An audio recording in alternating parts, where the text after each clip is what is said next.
and it's 4 guys in peanut suits with an army helmet on. Go out there, I wrestled Lance Archer, and then he squashed my nuts. Like actually, or well, my full-grown men peanuts. Oh, he smashed it. Like smash it. Yep, my nuts. You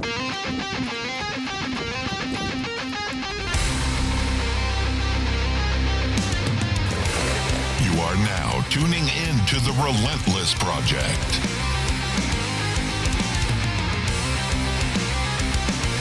Real people, real stories, real life.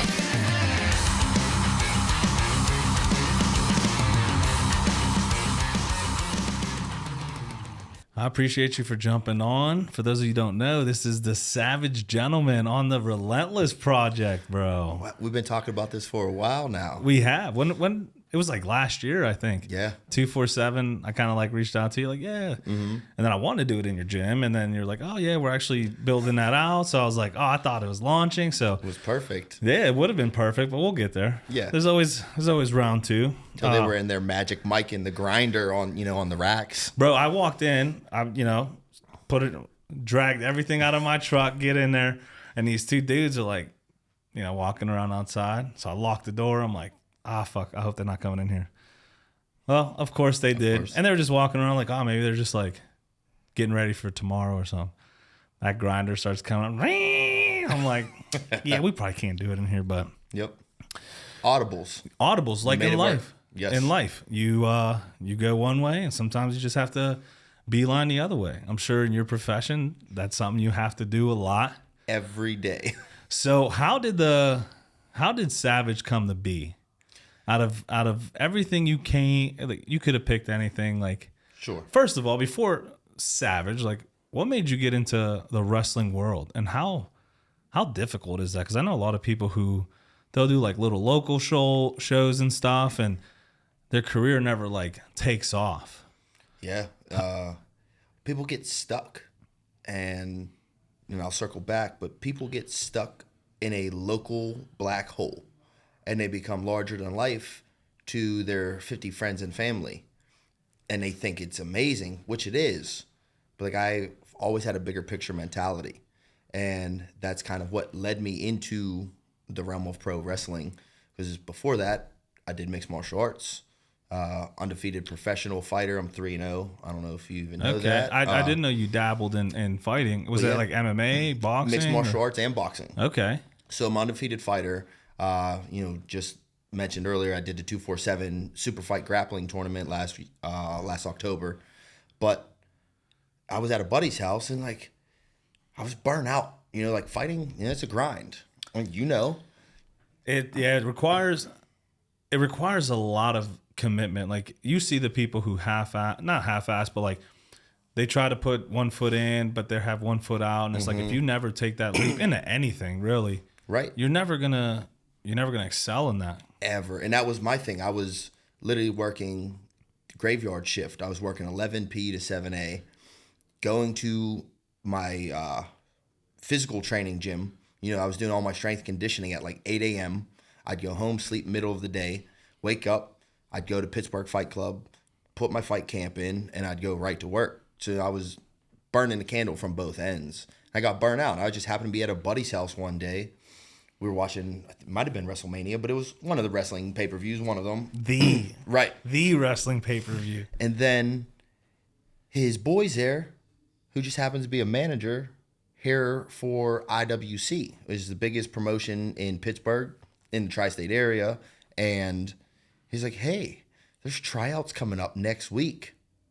I'm like, fuck yeah, let's go. I'm in shape. I'm like, who's going to be in better shape than me at this tryout? And I get there and it's like such a watered down tryout.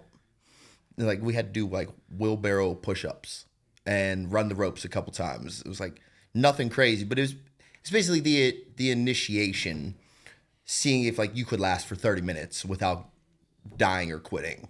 And I was like, cool, I'm in. But like literally watching WrestleMania at my friend's house, his buddy's there who's a manager. And he's like, there's a tryout. And I'm like, let's do it. Because like I said, I was burnt out. I needed a new outlet for myself. Was that something you always were interested in? Like, it's one thing to watch it and enjoy it, and another thing to like want to be a part of it. Is that something you were like, oh, definitely. And then the right opportunity came, and you're like, I'm jumping on that? Exactly. So like, I did mixed martial arts. It was something I always wanted to do, was martial arts. I wrestled in high school for a year, which was just a natural progression into MMA. And at the time, it still wasn't very mainstream. That was way back in the early days, like the dark days of the UFC. But growing up, like, I mean, I had the Hulk Hogan posters all over my wall, right? I used to... Hell yeah, brother. I used to train, eat my vitamins, say my prayers. You know, like, that was what I did. I had all the shirts, all the belts, all the action figures, every magazine. Like, I loved wrestling. But mixed martial arts was real. I was an athlete. You know, I didn't really see an avenue or know how to get into pro wrestling until this very moment. I was like, let's do it. I'm done waiting.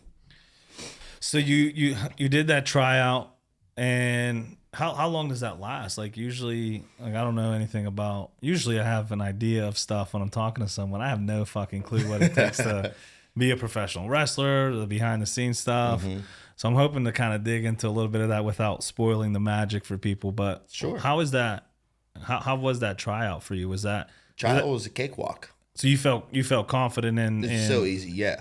But then we had a year afterwards of training, and before I was even allowed to step foot on a show, my trainer was like, everyone prerequisite 12 months, one full calendar year. And I was like, okay, it is what it is. I'll put a year in, because they want to weed you out also. You know, like, wrestling is for everyone, but at the same time, it's not for everyone. You know, like, it's very grueling, it's very demanding, especially on your body. Like, physicality, it's one of the worst. It's by far worse than mixed martial arts and boxing. Yeah, you're jumping off tables and through ropes, and you're doing, yeah. No, could you go through this? I don't know about this one. So, how, like, obviously, those tables are like for wrestling. No, actually, they're just regular tables. They're regular folding tables. They'll take the metal edge off. That way, people don't get sliced open. But besides that, it's a regular table. Dude, that's wild. You ever seen those like shows? And it's usually in places like West Virginia or like where they're hitting each other with the light, with the those long lights, and they're smashing it over the light tube. Yeah, it's like, and people get so pressed about that. Mm-hmm. But like these men and women are in there fucking doing it, like actually getting hit by this stuff. I don't like that. I'm a very aesthetic person. I'm a body guy, as they say in the business. I do not want to be all scarred up. Yeah, because a lot of that's like, I remember it was Mick Foley, and I think it was a Hell in a Cell. I got a story for you. Ooh, I love stories. And they like threw a bunch of like thumbtacks down. Oh yeah. And very he real. Fucking really like got thrown into 100%. That. And they were like stuck in his back and stuff. That's not fake. It's crazy. Well, that's a lot of scarring. Like, they're putting the toll on your body. Yeah. How do you feel about stuff like that? Is there a say in like, is there a say in like how the stunts you do, or is it? Essentially, I'm an independent contractor. I can say what I want to do or what style I want to do, right? It's no different than fighting. It's like, are you a ground guy? Are you a stand-up guy? You know, what's your avenue?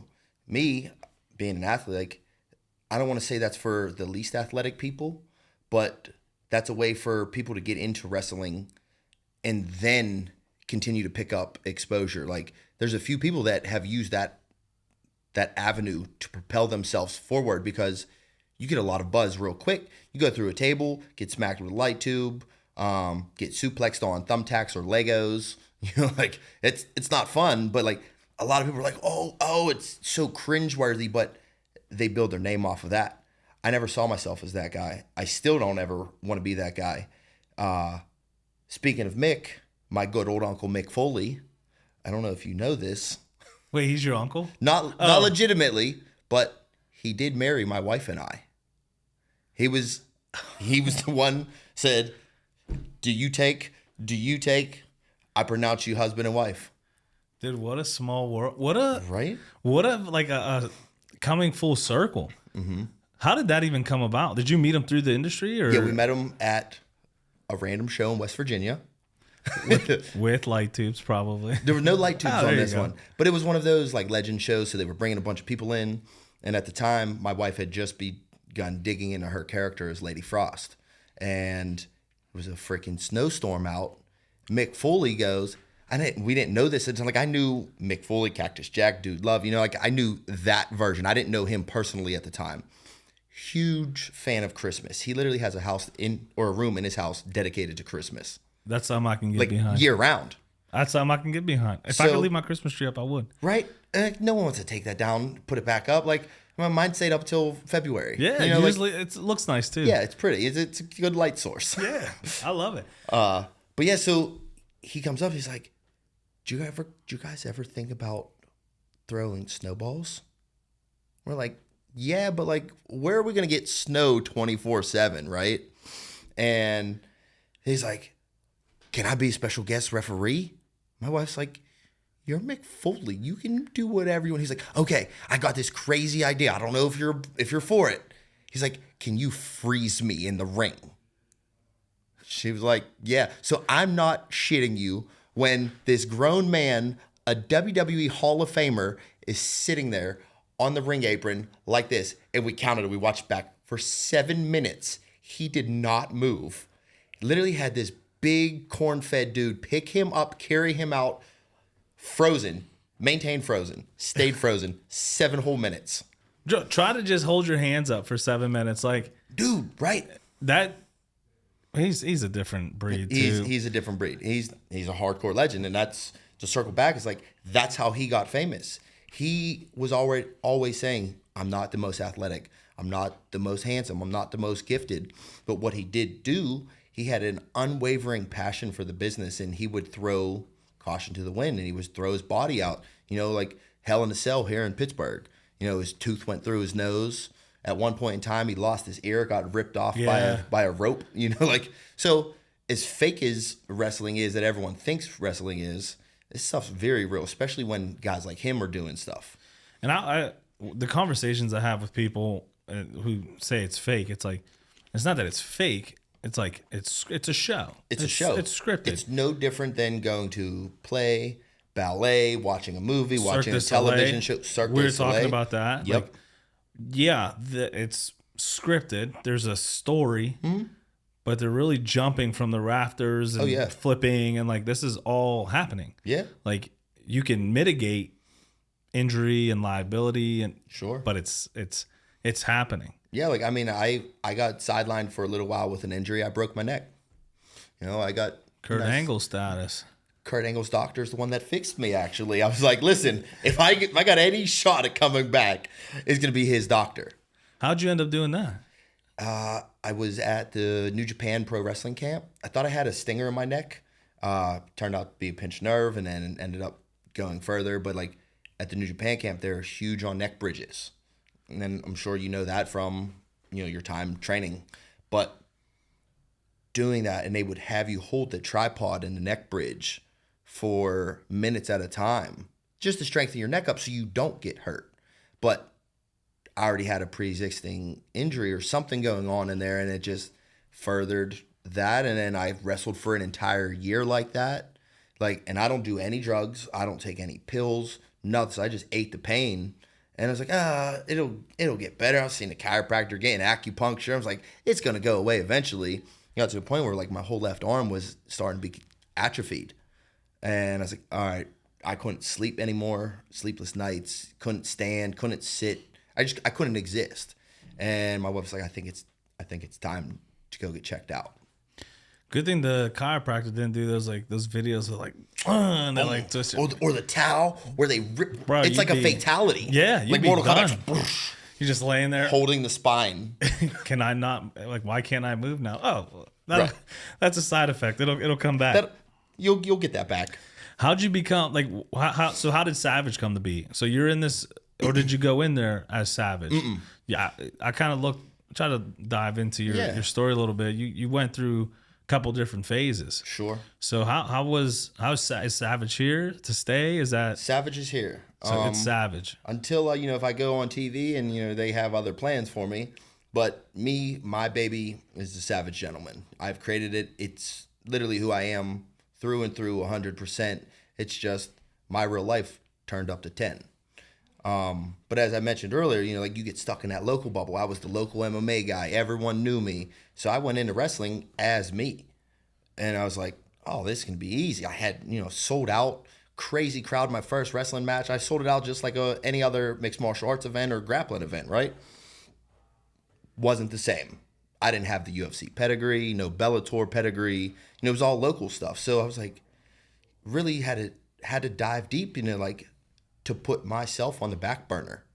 And wife and I, where we were a dual unit, we were a tandem set, we were doing the valet. It was what she was doing before she started training at the time, and I was wrestling. And it was a Halloween show. So I was like, what can we do to mix this up? Let's just throw something at the wall, see if it sticks, right? And that was the first rendition, like the steampunk version of the lady and the gentleman.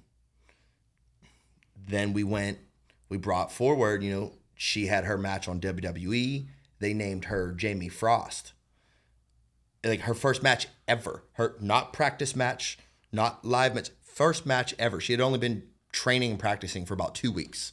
And she had a match on the show. Yeah, on WWE Monday Night Raw in front of 20,000 people, and they gave her a live microphone. Oh, see, I could get away with the intricacies but like you give me a mic in front of people, which is I'm here, right? Right. So you would think Sure. like, oh, dude, I hate being on camera. I hate being in front of microphones. Yeah. Oh shit. Stop. I'm shy. So like to go up there, and a lot of that stuff is improv. Yeah. Maybe you get like, hey, not at WWE though. That was great. Like getting to see that backstage, like that was my first like real eye-opening experience because like I'd never had that experience. I still haven't had that experience at WWE. So do you get the mic at local shows? Oh yeah. And like, how does like I love it. What happens? What do you like? Are you thinking about what you have to say as you're going, or you just go with it? I am not a script guy. Like some people are very much, I need a script. I need it written for me. I need to know exactly what to say, how to say it, when to say it. That's robotic to me. I like to feel things organically and allow myself time to interact with the fans. Because like if you're talking shit or hyping up a show, fans are going to react naturally however they want to. You can't plan for that. There's no way around that. Like they're all humans and they all have their own emotions. So I like to have my bullet points. And I know what I want to talk about, but it's kind of like what we're doing here. I go out, hey, how's it going? Oh, you're in New Jersey? I hate all you people. And then you immediately get the booze. And I'm like, yeah, but I'm here, so it's fine. It's fun. So are you the villain now? Or I am. So my most recent match was just 2 weeks ago. It was WrestleMania weekend in Philadelphia. And it was for Josh Barnett's Bloodsport, which is a different beast all in itself. Hard-hitting, strong style, ton of mixed martial arts fighters on the event. So, like, it's not pro wrestling, but there's still a little bit of predetermined outcome, right? Like, however, I go out there, the guy I'm working with, huge babyface. They love him. And I was like, I'm the guy. I just got back from multiple countries. I'm like, oh, they're gonna love me. I'm the mixed martial arts guy. They're gonna love me. Like, this is my crowd. And it was the second time going back. I walked through the curtain and they booed the hell out of me. And I was like, you know what? I am here for this. Yeah, embrace it. Right. Yeah, embrace it. I loved it. It made my job so much easier. So what is the Savage Gentleman in your personal life? Like, what does that look like? So in my personal life, I guess the Savage Gentleman is like, I did mixed martial arts. I worked as a corrections officer. I grew up fighting on the streets. Like, that's all very real in who I was. But like, I had to not necessarily humble myself, but going through the mixed martial arts route, I became a martial artist. And to be capable of great violence, you have to understand what you're truly capable of and put a muzzle on it. So like, there's two sides to every coin. That's the savage gentleman. You know, remember with Two-Face, he'd flip the coin. Yeah. Am I going to be the nice guy? Am I going to be the bad guy? Like, well, that's up to the person I'm dealing with. I like that. Right? Because like that kind of embodies like what a man should be. Sure. You know, like you should be capable of violence. You should be capable of getting dirty. Mm-hmm. But that's not who you are every day. No. Like that's something you can do. Yes. Because you've prepared yourself. Mm-hmm. And it's kind of like the warrior in the garden mentality. I was going to bring that up. That's my favorite quote. We use it for work. We use it for, you know, who I am as a person, because people look at me and, you know, I'm outgoing. I try to make people laugh. I try to make people have a good time. You know, I'm the dude who, like, when I'm working, I'll play Vanessa Carlton, 1,000 Miles. And like, Yes. And people look at me, they're like, Terry Crews. yeah, like, And I miss you. dude. So like, Yeah. it's funny because Terry Crews is one of those people. Like that dude would body you. Yes. But he doesn't walk around like that. He's humble. He's cool. Why should I walk around like that? Why should any man walk around like that unless they have to prove something? I don't have anything to prove to anyone. I already know what I'm capable of. No, that's exactly it. Usually, you're just saying the loudest person in the room is usually the weakest. Yep. Like they're trying to make up for something that's lacking. Absolutely. And usually it's that violence. I go to these trainings all the time, and these guys will post online. And I say guys because it's usually the guys. You know, they'll post online about all the shit they're doing and, you know, all these quotes about being badass and being da-da-da. And then you go to these trainings and they're the ones sitting out on the live reps. They're the ones like, oh, well, like, let's take it easy. I it's tweaked like, my knee. yeah, and it's like, dude, I've never seen you be about it. Right. I hear you talk about it. Right. I've never seen you be about that it. goes back, you know, centuries ago, right? Through Mother Nature. It's evolution. Look at the craziest non-protected species of every type of animal, insect, everything. The brightest color ones are always the weakest, but they have that warning sign, right? They're peacocking. That is true. There's what is it, the dart frog? Yeah. It's like all kinds of colors and stuff and has this poison, but like It can't do anything. it can't do anything. No. And yes, I never thought about that. It's true. In nature, you see these like beautiful flowers. Usually they're to attract, you know, because like that's all you have. Right. Or the animals that, like the peacock, for example, its defense is just spreading big. And all these eyes looking thing and colors are to scare you. But once you get past that, there's nothing. What are they going to do? Yeah. And that's why I sit back here in my chair and mind my business. You know, savage gentleman, sometimes I got to let him out of the cage. You know, like the tiger inside, I got to let him eat sometimes. You know, he's hungry. But, yes, same thing. So, like, there's that very capable side of me. But at the same time, I'm very much a family man. You know, I'm the oldest of seven siblings. You know, I got my wife at home, my dogs. Dude, I'm in there baby talking to my dogs at the house. Like, people are like, look at this big ass mofo. Like, he's baby talking a freaking husky. You know, like, but that's me. Balance. Balance, yes. bro. It's balance, Yin and yang. know? And yeah, so I love that. I love that because I think that's very important to have those capabilities as a man. And it's the kind, don't mistake kindness for weakness. Correct. You know, a lot of these violent men are super kind, and then you see them in a moment where they have to let that tiger out. Sure. And it's like, holy fuck. Where did that come from? Yeah, I don't know. It's been in there. I just kept it bottled up. And I think that if a lot of people, a lot of men and women embody that, like train, eat healthy, like be capable. Yes. But you don't have to let it out. But when that time comes, you want to be ready. You want to be prepped. You want to be able to handle the task at hand. And it could be a violent encounter or what happened today. You know, we're at your gym. We're ready. Like anyone else that a lot of people I know who are in my similar situations, they'd have freaked out. Yeah. Oh, bro, we have to reschedule. Or what are we going to do? this. It's like, we can't do this. And We could go outside. We could have went right across the street to Sorgel's. We could have had a pumpkin spice beer and went and go pick some apples with a camera recording us. That'd have been sweet. I didn't think Bromance. of that. Yeah, walking the lily pads or the pumpkin patch. No, we're in spring. What would they be growing now? Apples. I guess Yeah, apples. walking through the apple trees Right. and pick here. Yeah. And then you smash it. Right, and it's like, I was like, no, but like, But yeah, just sometimes. you have to be able to pivot no matter what. And I think a lot of that comes from being able to like training and putting Absolutely. yourself in those tough environments. And that's why I said it's that martial arts mentality or martial artist, like mentalities.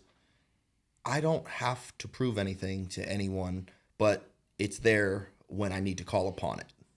But, I was a knucklehead growing up, like didn't grow up the best, so I was the same way. right. But like, I can't walk around like that, so I always get it all the time. And it's crazy. It's like someone come up to me, yo, you one of those UFC guys? And like, I forget, like I have this look about me, right? Like cauliflower ear, can't really see it, but There it is. But everyone sees me, I'm covered in tattoos, get this big beard, and like, I'm gonna tell this story because I was at the airport. We were flying in from like Minnesota or something. It's me and my wife and some old lady, like all her luggage fell. I was like, oh, excuse me, ma'am, can I, lower my voice, can I bend down? Can I help you? What can I do? And she looks up and she's like, I'm good. And I was like, Okay. shit, I forget like what I look like, but I was just trying to be the gentleman. No, I get that too. Like I'll be at the gym and like I'll see kids staring, and I'm like, the old me is like, fuck's their problem, like got an issue or something. But I'll stay in my lane and whatever. And like one of the kids will like start that conversation, like, hey bro, what's up? I'm like, hey, what's up, man? You using that? Yeah, well, you can have it though, or you can work in. They'll be like, really? And I'm like, yeah. Right. And then like weeks later, I'll find out they're like, someone come up and be like, oh, you met so and so. He was like fucking so scared to come up to you and talk to you. I'm like, why? Right. Just come up and talk to me. I'm a human being. Yeah, like, of course. Yeah, like I got muscles. I had to work for this, just like you're in here working for it. You're doing it too. Yeah. Everything that you get in life is indicated by how hard you work for it. You want something in life, nothing's gonna be handed to you. You got to work for it. No, that's true. So what's the Savage Gentleman professionally then? Like, how does that personal life translate to the professional Savage? So, for lack of better analogy, Conor McGregor, right? I show up in a nice custom tailored suit, walk in a venue like I own it, and proceed to conduct business like a professional. I'm not showing up in slides and sweatpants, my hair on. I mean, I don't got any hair, but don't judge me, okay? Hey, I may be there one day. Right. So but I show up dressed as a professional. If you look at any other sport, they always showed up to the nines, game day. Everyone shows up in their finest suits, right? Like that's what I want to represent. That's what I want my business to be. That's what I want my brand to be. But then when that bell rings, I'm in the trunks, hands are wrapped up. Now it's time to do business just at the other end of the table. It's very professional, but two different professionals entirely. Two different industries. Yes. In the same industry. Right. No, that's cool. And I like when I see like and especially in like big fight card, let's say UFC. You see them coming out in suits. Their press conferences are in suits. Love it. And you're like, this dude is about to go in this ring and they're just gonna beat the fuck out of each other for right. 15 minutes or whatever it is. Modern day gladiators. Yeah, and then they're done. They get back in their suits and their fucking eyes are, and you're just They like, got the sunglasses on. Yeah, you're like, Do you know damn. why? Do you know why they wear sunglasses at night? Because there's fucking lights, cameras. You've been punched in the face for so long. Wrong. The sun never sets on a badass. We're gonna make that a clip. Yep. If you see me wearing sunglasses during my podcast, it's because the sun never sets on a badass. You're welcome. What are some memorable moments from your career? Like, what's one thing that you look back every day and you're like, wow, I really did that? Is there anything like that, or is it you're still in that? I'm definitely still very much in that. But it's like big moment after big moment after big moment. You know, I've had a lot recently, and I'm very thankful. But again, it's the blueprint that I've laid for myself. You know, I'm just following where the trail takes me, right? Like sometimes you have to pivot. About 3 years ago, actually, almost to the day, I was at Josh Barnett's Bloodsport for the very first time, which was a huge accomplishment in my bucket list because that is both of my worlds meeting and colliding together, pro wrestling and mixed martial arts. Not to mention, I was working with one of the first UFC champions ever. Like, huge moment in itself. And just to be a peer, right? Like, we're doing this together. He's hiring me. We're talking as if it's no big deal. But then I get home, I just switched to character because, I was telling you, I was doing the steampunk Savage Gentleman stuff. Well, I was like, how do I take this more serious? I went from throwing snowballs with my wife, Lady Frost, to wearing a top punk or a top hat, steampunk hat. And then I go do Bloodsport. And it solidifies me. Everyone's like, oh my God, you're real. Like, you got a background. And I was like, yeah, everyone forgot because I switched my character so well and I was so good at camouflaging my true identity as the character that I was portraying. Everyone forgot I had a mixed martial arts background. So use that first like true elevation in the game. And then I get home later that night from Orlando. And there's this huge box on my porch. I'm like, what the fuck is this? Right? Now, mind you, I've had some correspondence with Butterfinger previously before this. So it's addressed to the Savage Gentleman from Butterfinger. I'm like, what is, like, I mean, the box is like this big. And it's like 8 a.m. I just got home, dead tired, traveling the whole night. I open it up. I'm like, what is this? It is a custom championship title belt engraved to the Savage Gentleman from Butterfinger. The candy. Because I have a weird, gnarly obsession with peanut butter. Like, my body's built by peanut butter. Like, I literally have entered the ring after the championship, 225 pounds of solid peanut butter. Solid peanut butter. Solid. They go together. Yes. But they sent me this belt, and I was like, what the hell? Like, dude, multi-billion-dollar company. Ferrero Rocher owns Butterfinger. It's not Nestle anymore. And they own Nutella. Like, this is a massive conglomerate. And I was like, how the hell do they know who I am? But it was just how I marketed and presented myself online. Do you use that belt? I have. You cover it in peanut butter? No, I've not done that. Eating peanut butter off the belt? That would be a first. I have defended it, though, actually. So what is all it, over the United States. What is it called? It's the Crispity Crunchity Championship. But it's bright yellow. That's not the savage part of him. That's the gentleman part of him. Yes. We're going to have to put a little caption here with the belt picture. But it's blue. It's yellow. It's the same color as Butterfinger. And it says, nobody lays a finger on your Butterfinger, and the Savage Gentleman on the side plates. That's a clever marketing.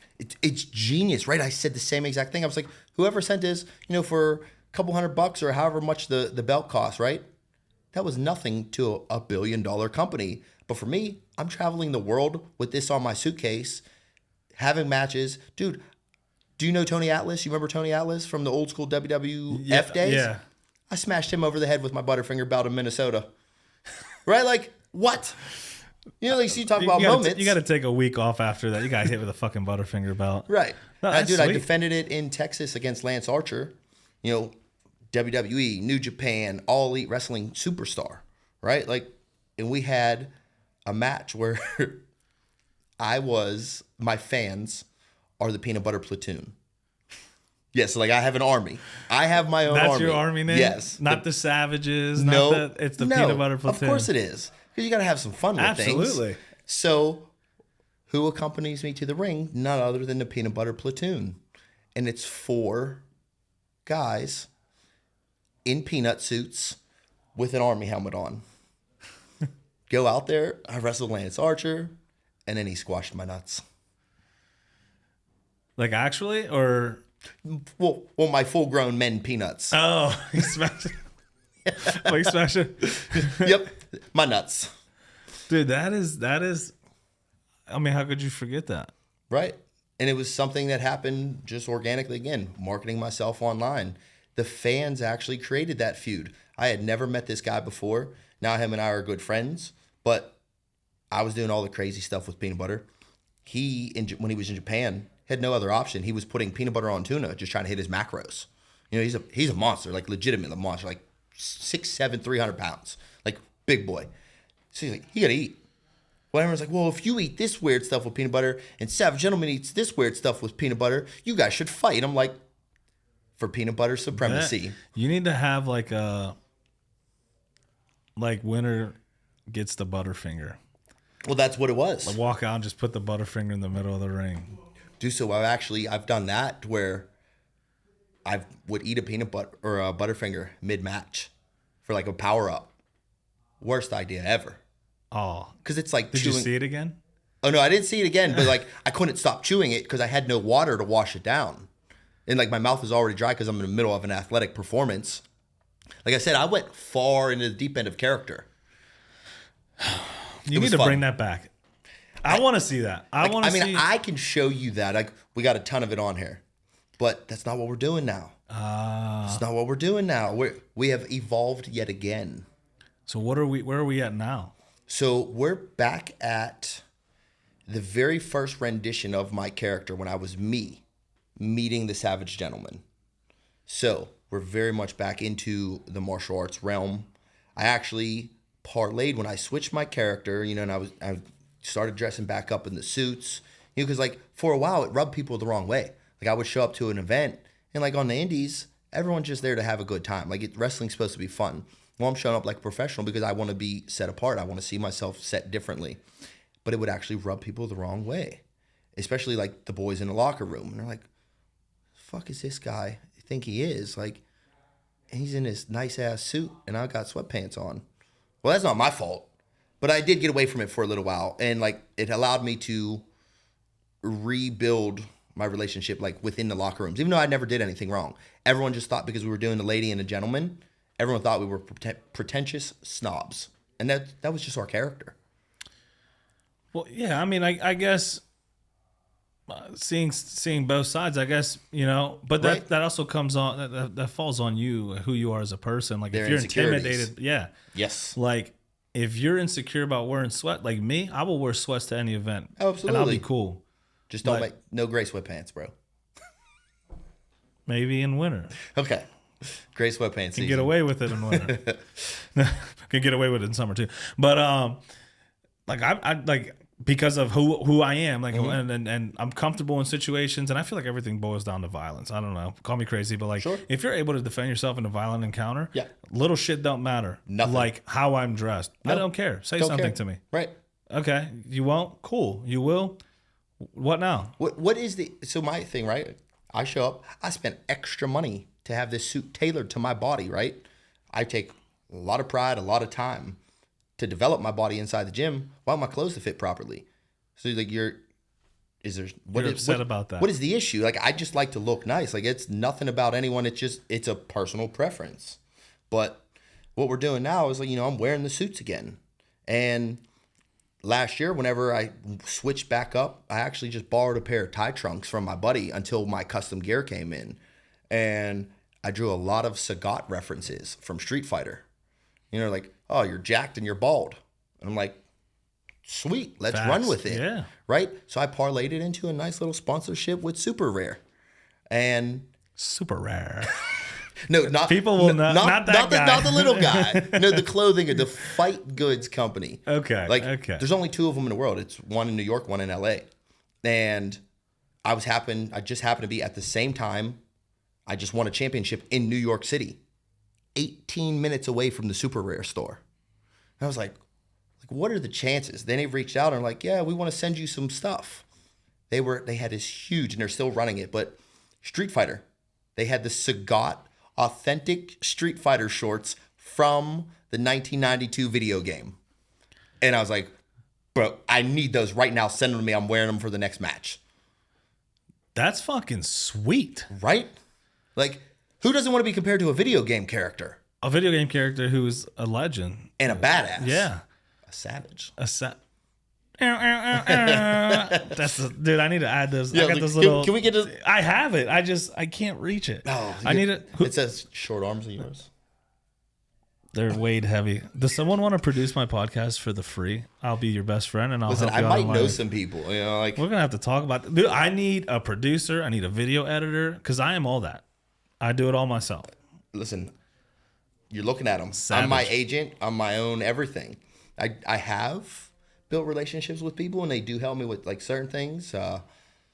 But pretty much everything you see online, it's me. I work on trade, and when I make it, then we can talk business. Right. But no, that's awesome. How difficult is it to switch those characters? Like, do you ever see repercussions or Oh, yeah. or like, you know, like There's people, pros and cons. It's just like anything else in life. Like you're never gonna make everyone happy.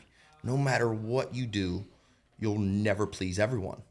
And I built this baby. This is my baby, right? Like I got badass custom hat, badass custom jacket with tails. Like I said, I was doing a thing. Butterfinger title. Everyone knows me for peanut butter now. Like legit, I was just like I mentioned. I was at Bloodsport. I was at WrestleCon weekend signing autographs after Bloodsport. Fan comes up, presents me with a 10-pack of Butterfingers. You know, it's like I just love the work that you do. Now, mind you, I haven't even brought the Butterfinger title out to any events in over 2 years because I was rebuilding the character. You know, I wanted to get away from the jokey but more serious side, but it's still there. It's still part of the character. Everyone's like, "Oh, I love the top punk or the top hat with the steampunk element." Like I love that. I loved it too. It was my vision that I've built and I've created. But just like anything else in this world, evolve or die. Yeah, especially with so like I feel like a lot more promotions are popping up for wrestling and stuff, and which comes with a lot more people. Sure. You know, a lot more athletes coming in. So to remain relevant, you kind of have to improvise, adapt, and overcome. Because if you know, we've seen a lot of the legends do it, like, you know, Stone Cold. He's always had his character, but he's been a good guy. He's been a bad guy. Right. But he's still like that. What Stone people Cold don't is still know there. though is pre-Stone Cold. Do you remember Steve Austin? Oh yeah, The Ringmaster? Steve Austin, yeah, Stunning Steve Austin? and then Stone Cold Steve Austin, and Right. that yeah, You know, like, again, it was his evolution. Stone Cold was one of the best technical wrestlers ever. That's why he was the Ringmaster. Like, that was his character. But it didn't work. It wasn't him. And he got back to a truer form of himself. Even though he was legitimately a badass on the ground and he was that Stone Cold character, he got to amplify that as the character of Stone Cold. yeah. Another one being Kane, Yeah, exactly. masked Kane, unmasked Kane, long hair. Like he was always Isaac Yankum. He was a dentist. Did you know that? You'll have to Google that. That's a good one for you. I did, and Undertaker's like a mayor or something, right? No. Or a governor. No. Kane is. Kane is the right now of Tennessee, of Knox, Tennessee. Right, like the big red machine, bro. He's throwing fireballs at his press conference. Yeah. Like, what? Right. And then he said the meetings like, no, we can't do that. Yes, dude, it's so crazy. Like, but yeah, that translates to like real life too. Like, Yeah. you have to, you know, you are who you are. But if you're not growing and pushing yourself and Correct.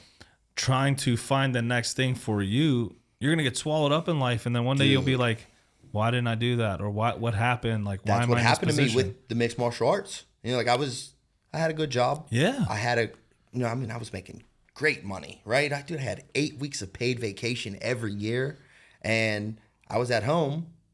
My dad wasn't in the best of health, so like I stayed at home and I helped take care of him.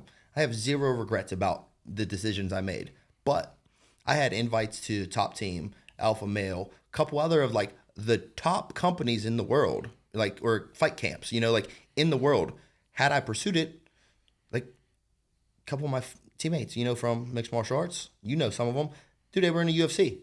Long. Cody Garbrandt was a freaking world champion. Trained with him daily, right? But I had to do what I had to do at that time. And at that point, it was taking care of my dad. But he passed away. You know, like him and I always grew up watching wrestling. So like, while it's all for me, you know, it's still kind of like a homage to him. Is like, we grew up watching pro wrestling. He took me to the first show, to the first event. Bought me every single action figure whenever I wanted. When I had 72 Hulk Hogan figures, right? You know, like the ones with the fingers, one without the fingers. But I was like, I had this job and I hated it. I dreaded going in every day. Like, cool, great money on paper. It's a great job. Wasn't for me. And I'll be damned if I let life pass me by again and I don't take this opportunity. You got to bet on yourself sometimes. Yeah, and I wouldn't even say it pass you by, because like you said, that's something you had to do at that moment. Right. And a lot of people, even listening to this today and now, like they're in that moment where they're like, man, I'm missing out or I'm losing out. It's Absolutely. Like, it's real life. It's like, but that's what it is. Like, this is what it is now. What's it going to be tomorrow? Correct. Like you can't allow this situation today to affect tomorrow negatively. You know, You gotta live for the moment. Yeah. I truly believe all things happen for a reason. Absolutely. It doesn't have to be a good reason. You know, maybe it's a lesson. Maybe it's, but if you're looking, and I saw this on a podcast, how many white things can you see right now? Like count in your head of the amount of white things you can see in this room. How many did you see? 5. How many green things did you see? None. Because I wasn't. 2 green cases right there. Green.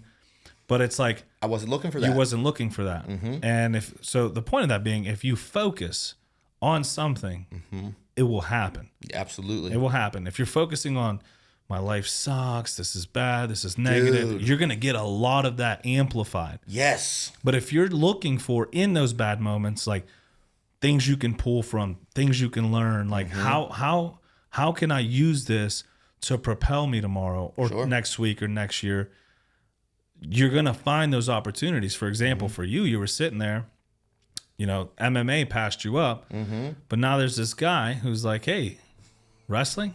Try out. You're like, it. Dope. Yeah, for sure. Right. Let's go. You could easily been like, I'm not looking for that right now.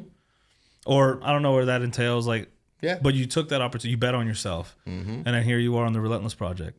Right. As if it's like some. Bam. I had to throw that. That sounded good though. Yes. But it's a soundbite. But you were just in France. Right. You're traveling the world. I was in Italy. I was in Australia. 3 months, 3 different countries. Prior to that, I've only ever been to Canada. And I don't even count Canada because that's still North America. Yeah. But I am going back to Canada in 2 weeks, so like that's gonna count. We're gonna put that on the. But like traveling the world. Yeah, like is that success? Absolutely. Like, dude, I've been to Mexico. Okay. To drink. Sure. like never been out of the country. Like you're doing something you enjoy. You're not doing that 9 to 5 that you dreaded. Like, it's paying the bills. Sure. Check. It's allowing me to explore fun things in life. Check. But like you're not happy. You're not really there. You're there, but you're not there. Right. You're doing something. I was just the average dude, status quo, you know, making things work. But like it burnt me out so much that like my physical capabilities were limited. Like I didn't want to go to the gym afterwards. I just wanted to go out. I was drinking, you know, and I hardly ever even drink. Like I said, I've never done drugs. But at that time I was drinking almost every night because it was just like I wasn't happy, right? Like, what else do I have? And I understand some people enjoy that, right? Like, that wasn't me, though. It was never me. I was always an athlete. Peak performance, 100% in the gym, 24/7. And here I was just wasting my life. Yeah. Wow. That's, yeah. And it's crazy because, like, we were talking earlier, like, someone sees you in the street. If they don't follow wrestling, like they don't know who you are. Right. Maybe that's that guy so-and-so knows her. But like your story, how many people can listen to, and one thing I love about this podcast is I'll get people who reach out and they're like, man, I listened to the one with blank, you know, and I'm like, I'm not a fighter, but I'm going to start going to the gym. I need to like, and I'm like, dude, that's awesome. That's enormous. You just had an impact on someone else's life. And if I can impact one person, dude, that's my whole sole purpose in life right now. Is like changing one life. If I can change one life, it's good. I'm good. I'll die a happy man. Before I even started this thing, I had the intro episode, which wasn't even, it was just me. I hate talking on the camera by myself. You can tell how different these episodes are when it's just me and then when I have someone across from me. It was just like explaining the theme of the podcast, what I kind of envisioned it going. It was like 15 minutes, nothing crazy. These episodes now are over an hour long. My stepmom reached out to me. She's like, she calls me Muscles. Okay. I wonder why. That's so great. But she's like 5 foot, tiny, like loved to run. Okay. Well, some stuff happened where she's at and like took the running out of her. She never damn. you know, she reached out to me. She's like, "Hey, Muscles, like I listened to your first episode and wow, like I think I'm going to start running again." And to me, I was like, bro, that's what? incredible. Like, right? Like what? Someone that you grew up with, but just because you bet on yourself, you took this moment of uncertainty where you were like, I don't want to be on camera. I don't want to be on camera. I don't want to be on Hate camera. it. Right? Dreading that. That anxiety is crippling sometimes. But you just helped someone. bro, and now I'm like, I think you're going to be 31, episode 30. I'm 31 episodes deep. And like everyone's story, although they have similar themes and highlights, it's so different. You know, and if So I many had walks of life. if I had all this growing up, my life would be completely different, man. Like Absolutely. if I had these conversations and I always try to pull stuff from people like Sure. you completely shifted careers. Yeah. One that's stable, safe, reliable. Like you can be hated tomorrow. Dude, I had unlimited overtime. As much money as I wanted to make, I could have made. Yeah, and your business now, it's like you can be hated tomorrow and not have a job. Ever. And I've Because seen it happen. you said one wrong thing. Yep. Or you did, or God forbid you get injured. Right. Yeah. Like taken away. your career's gone. That quick. There's no pension. There's no sick time. There's no like, And guess what? Out of sight, out of mind. So then fans are just going to forget about you immediately. dude, that's wild. That's why I'm looking to the bigger picture. You know, like, cool, wrestling is my passion. That is my end all be all right now. My wife's in it. I'm in it. That's what we live, eat, sleep, breathe, right? That's what pays the bills. But I can't do this forever. My body, yeah, I'm physically capable now, but like you said, about an injury, what happens when I get older, right? Like, my body can only handle so much abuse. Bro, Ric Flair, come on. I don't want that excuse. Ric He Flair is retired like 72 times. yeah, like he's like He's 80, still doing killing it. But how, on that note, like, because it is a gruesome process, how do you prepare? Like, how do you get ready for, let's say, you have a show coming up. Like, how do you prepare mentally? How do you prepare physically? Is there a rhythm or a routine that you do, or is every show different? Every show's different, but because sometimes there's 2 or 3 shows every single weekend, 2 or 3 different cities, 2 or 3 entirely different audiences. So I'm constantly reintroducing myself over and over and over to every single event that I'm going to. It's not like I have WWE in this big machine where they can just keep pushing my name to the same masses over and over and over. No, I got to do it all over by myself. So like mentally, it's taxing, right? And then at the stage in my career where I don't get flown everywhere, most places, but still sometimes I'm doing a 6, 7, 8 hour drive. You know, that in itself, the drive is the worst part of the career. Sitting on a plane, being stuck in a seat, you know, like that's what wrecks you, especially after you just competed. Like I do all my training and I used to do I did one bodybuilding competition, but like I had like a bodybuilding style regimen, right? Just like everyone else did. And I used to use that, look good aesthetically, but also, you know, the fighter inside of me after I broke my neck, I was like, I can't do this shit anymore. Like there's got to be, right? There's always a reason things change. It was that. So I really started to get into recovery, different styles of training, more functional. Because of what I'm doing, I have to lift humans and throw them, right? Like safely. There's no perfect form for that. No, like I can't, like, hey, can I borrow this body real quick and just carry them around the gym? Like, no, you got barbells, we got sandbags, tires, right? Like, so I try to perform and train my body to the best of the ability to perform as optimally as possible. But and you just said, there's no perfect way to do that. But I try to at least bring myself out of the prototypical, hey, I'm going to just be jacked and juicy. Like, don't get me wrong, I like to look good. That's my method. I like to look good. To steal a quote, I want to be functional and fuckable. Right? That's the savage gentleman, right? folks. There we go. There we go. Like, it's in there. But that's true, yeah. Yeah. Like, I want to be able to go suplex people, but I also don't want my knees to hurt. You know, like, I want to be able to walk up and down steps like a normal person. But, like, there's pain, right? Like, every day I'm in pain, whether it's my neck, my back, my legs, my ribs. You know, something is always beat up on me. So I'm never 100%. And you've heard that going into fight camps. If you're ever 100% going into a camp, you didn't train properly. This industry, you know, any sort of combatives, you know, like wrestling embodies that. Boxing, MMA, you know, jiu-jitsu, grappling, like, it's taxing on the body. It is. And if you don't prepare yourself, or anything like my line of work, like sure. Copping, you know, a lot of cops, bodybuild, they don't train, right? And then they go on the street and then they're hurt. Or you got the other aspect because, you know, working in a prison. Yeah, same thing. Dudes are fat as hell.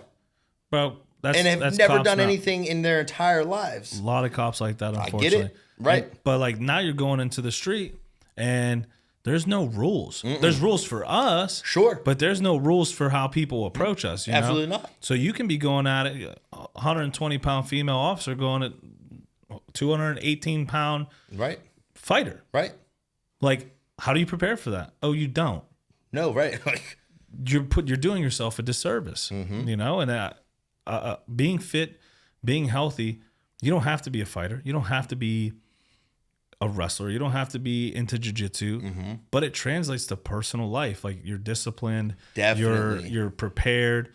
I see videos all the time on YouTube of like a parent or someone trying to rob someone and they grab their purse and the person just like falls over and they can't get up. And you're like, if this person so defenseless. Yeah. If this person didn't just want to rob you, they wanted to hurt you. You're fucked. Absolutely. You're lucky. The best thing that could happen to you. Yeah. Ever. That's my mentality.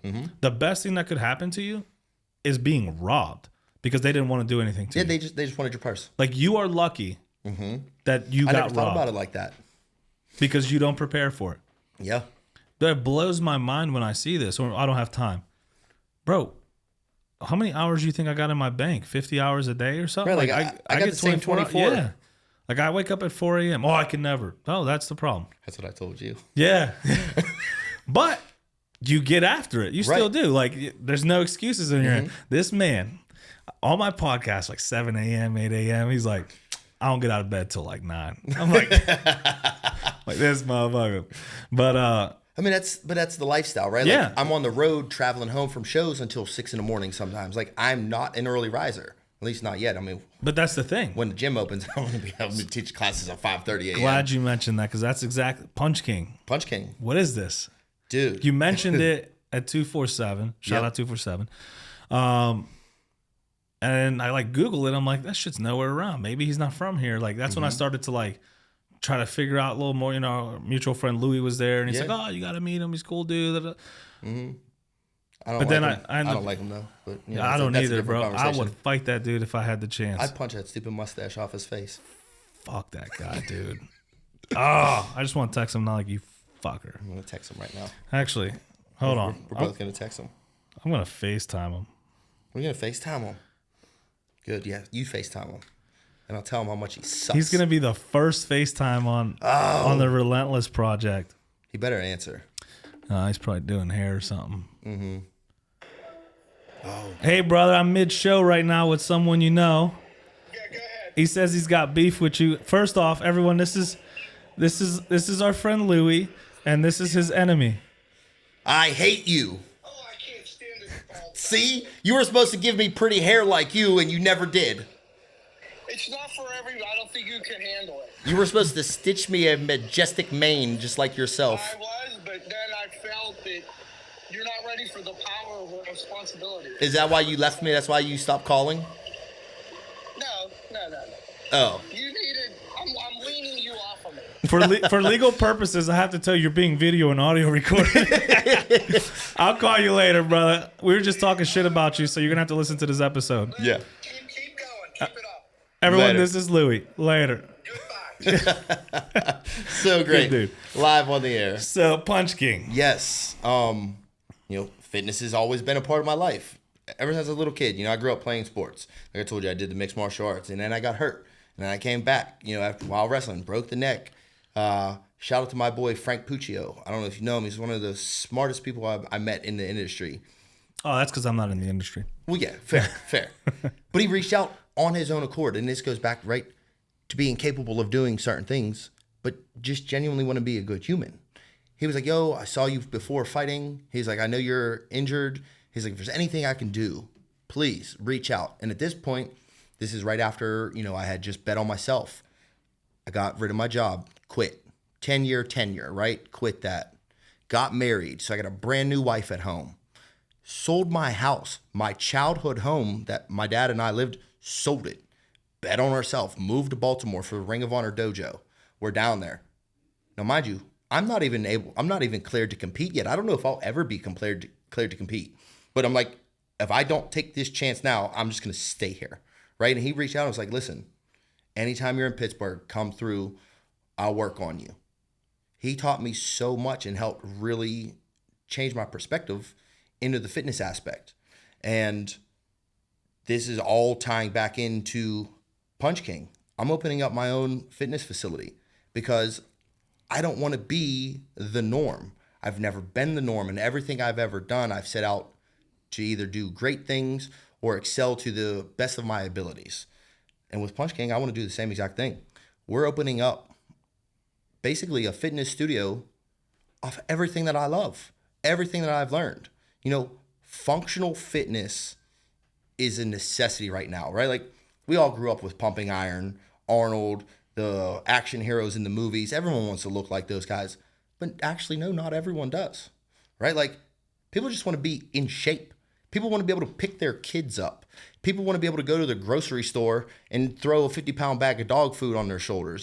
They want to carry their groceries in the house and not have to make 2 trips. That's... Or, you're elderly, you want to carry your grandkids, Absolutely. Push them on a swing. Right? Like, you just want to go for a walk. And I've trained people like, I had a dude 65 years old. I trained him, had double knee surgery. Guess what? We got his ass back up and running, doing 24-inch step-ups on a box, right? Like, it's more than just fighting. It's more than just being aesthetically pleasing, right?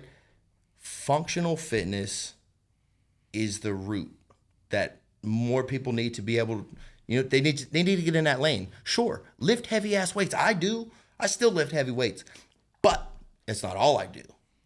And that's the boom, you hit it. Like, a lot of people see me and they think I'm a bodybuilder. Right. One, look at this. This ain't bodybuilding. This is Well, Oreos. you're building the body. Yeah, well, okay. So I guess technically, yeah. But yeah, like they'll get cut, they'll get stuck in this regiment, right? And like, sure, that's good. You're exercising. Yeah. But like in my world, like, fighting in a vehicle. Yeah. If you don't do functional fitness or train anything else, you're gonna get and people felt it. Yeah. People felt it. I mean, I'm big, but I'm also quick because I train accordingly. And when, the instructor would say go, and I'm on fucking top of you already, Right. like, you see people's eyes like, oh shit. Where'd it come from? Yeah, and it's just you have to train that. Like, how many times have you fought in your vehicle?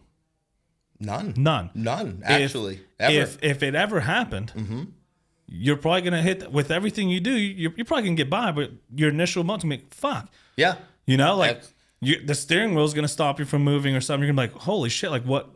Dude, because it's not an I've environment. tried to change my shoes in my car before, and I'm like, fucking steering wheel, get out of my way. Yeah. So So if it's not something you do, you're gonna get that oh shit moment. That's why I think it's important to train different facets when in I that saw gym. you doing it, dude, I was like, this is amazing. I want that. I want to do that. We can do a little test runs and we can go over some principles and stuff. I love this shit. Dude, I love training, man. It's something I do have a passion for. But like that gym, I saw like even just walking in today, you don't have a lot of, I saw different different body bags, weights, barbells, kettlebells. Like, it's a multifaceted, essentially training facility. Absolutely. It is everything under one roof.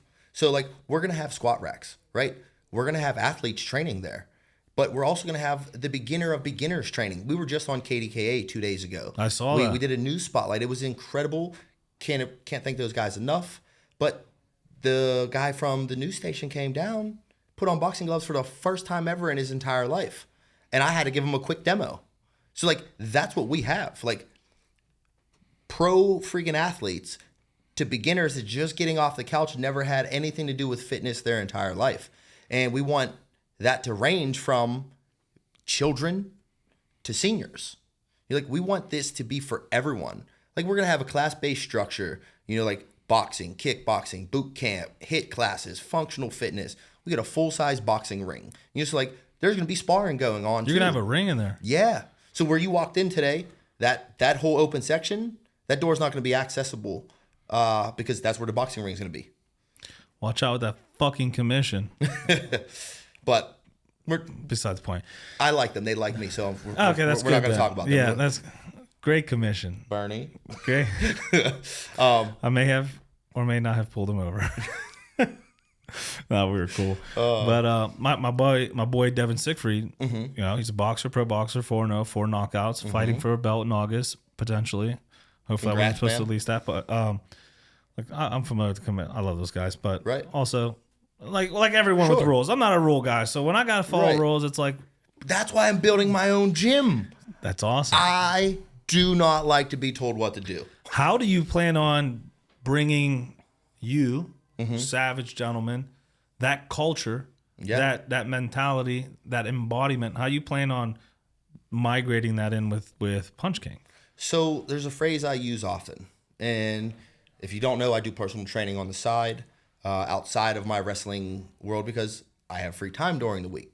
So I want to fill it up. I don't want to just sit at home. Like I take care of myself. I do the house, the whole nine.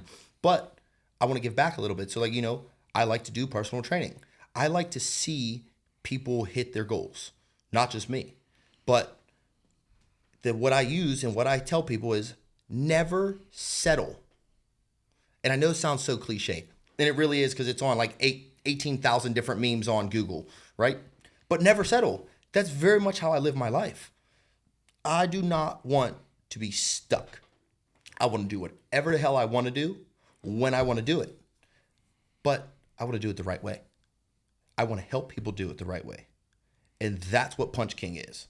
Like we want women coming in there that otherwise would be intimidated going into a gym, right? Like right now, I got my hoodie on. You don't see all the tattoos, the bald head, everything where I look. You're bald?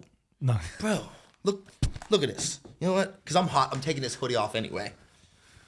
But I'm covered. Super rare. There he is. Bam! The savage is out. The savage has arrived. But people look at me and they're like, oh, I don't want to train with you. I don't want to go to that gym. I train at Wright's Gym right now. And it's a hardcore, good dude, man. Hardcore gym. And I love it. That's my home. But it's not for everyone. And I have women come in and they're like, oh, I don't know, dude. Like, do we got to go back into the weight room? I'm like, no, we just stay up here on the turf and I'll teach you how to lift, teach you how to get those gains, teach you how to move your body optimally, functionally.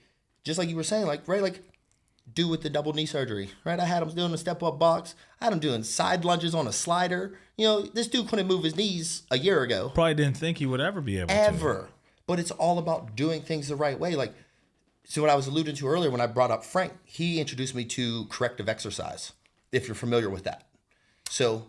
Well, it's kind of like, is it the diagnosing, like, it's kind of like rehab, essentially. It kind of, right? But like strengthening. Strengthening, yes. And that's the thing. Like, I am not a PT, right? Like, yeah, technically personal trainer's PT, but not the one that you go. Like a physical therapist. Right, like, that's not me. Yeah. That's not me. Because they'll give you this bogus-ass list of, okay, grab this band with 5 pounds resistance, don't lift overhead. Well, what's that going to prepare you for?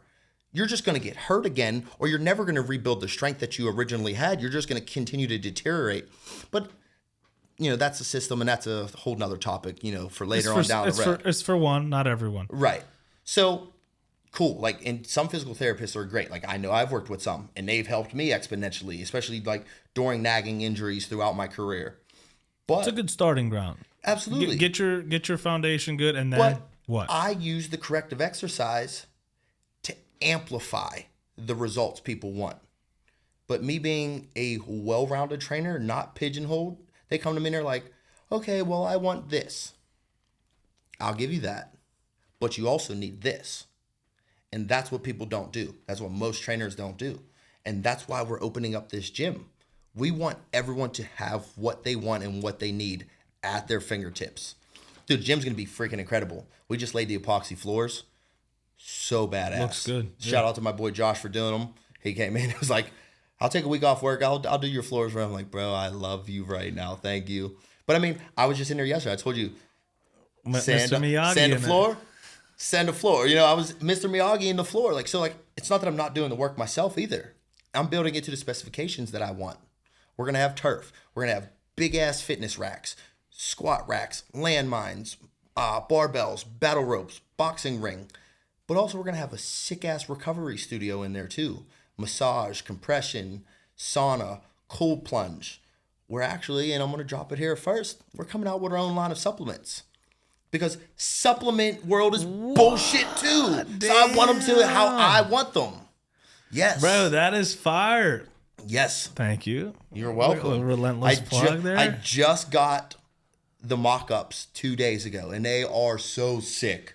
Is there a name? Is there? It's going to be Punch King. The brand's Okay. going to be Punch King. But every product is named after a punch. Keeping with the theme, we have Amino Uppercut, Body Cross Collagen.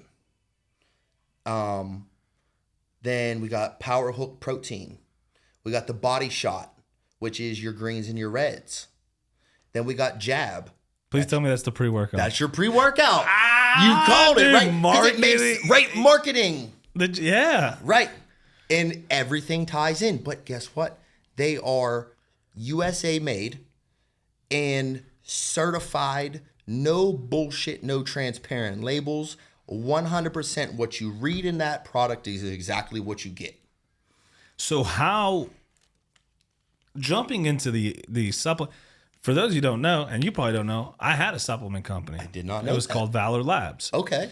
And during COVID, Yeah. shit happened. COVID destroyed a lot of things. A lot of things. I meant my sanity. Yeah, I think a lot of people's sanity. So I personally know how Yeah. difficult it is to penetrate that supplement industry. Mm-hmm. What made you decide to do that with all these companies? Especially there's like local companies popping up, and you're like, nah, this is it. This is what we're doing. Like, what made you take that? Look at that. Oh, that's fire. Right? That's fire. I like that. Mm-hmm. I'm looking at the Amino Uppercut mock-up and not you guys. Maybe we get the whole line, before this airs, we'll plug that Dude, down that's there. sweet. But like I've been sponsored by a lot of companies, right? Different supplement companies. And my wife, she actually started her own right before wrestling because she was a personal trainer as well. She had her own supplements, her own apparel, and I was so proud of her. But like, we let that go to the wayside because we were all in on wrestling at the time. Now with the gym opening up, I have a bigger audience. She has a much larger audience. So what we're able to create is what we want to make, what we've always wanted, in high quality in every facet of life, from fitness to how we live. You mentioned, right, like the negativity. If you let the negativities creep in, it's gonna kill you. It's gonna drain you. It's gonna stress you. You're gonna be anxiety ridden. I look at silver linings in everything. I try to find everything, right? Like, it's so hard to do, but if you do it, the good things will come to you. And that's what I want for our clients at Punch King. I want them to have everything at their fingertips. We're going to partner with Longevity Life Nutrition, so we're going to have meal prep in the gym because moms are on the go, dads are on the go. If you're in the office, you got the kids, you're chasing, you're running them around.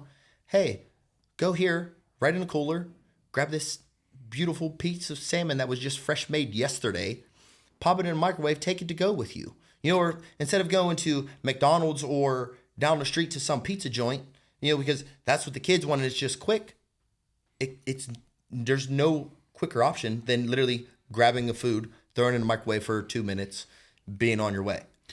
Yeah, dude. I've had some experience with those meal prep companies, and it's genius, man. It's just I haven't found one who has done it right yet. Okay. You know, I'll introduce you to Doug.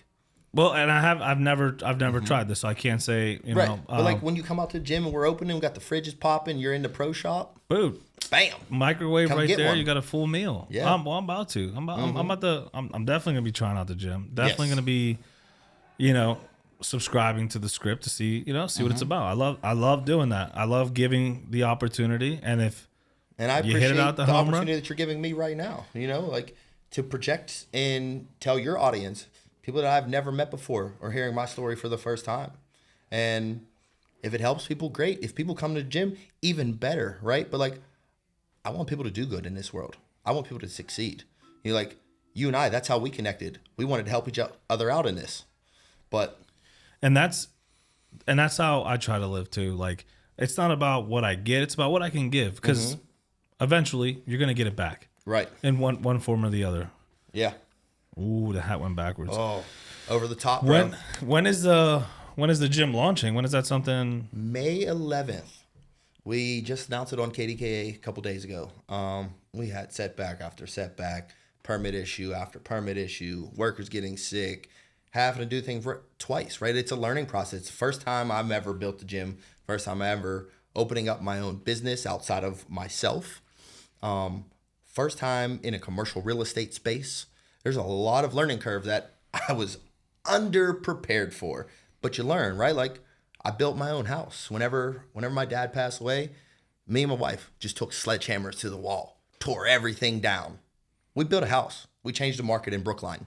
Like literally amplified everyone. All the neighbors were coming over, bringing us cakes and quiches and weird shit because they're like, all of our house values went up because of you. And I'm like, this is great.